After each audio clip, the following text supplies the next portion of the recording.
massimo, vado al massimo, vado al massimo, vado con fievere,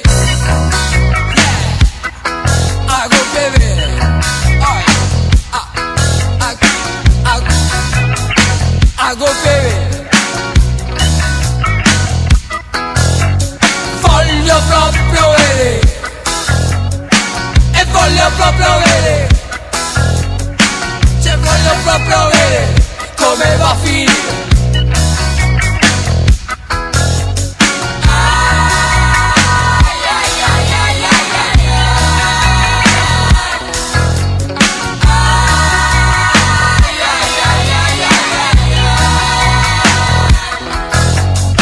Voglio vedere come va a finire, andando al massimo senza frenare. Voglio vedere se davvero poi si va a finire male. È meglio rischiare che diventare come quel tale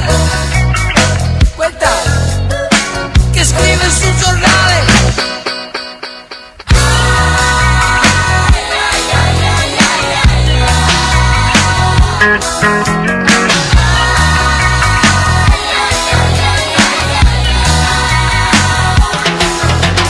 Vado al massimo, vado in Messico, vado in Messico, voglio andare.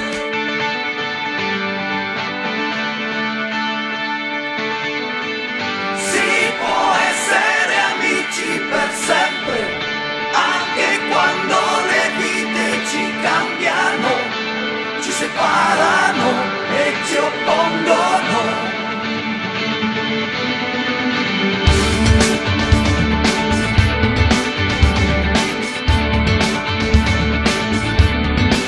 Si può essere amici per sempre, anche quando le feste finiscono e si rompono gli incantesimi. Si può anche venire alle mani, poi dividersi gli ultimi spiccioli, non parlarsi più, non scordarsi mai.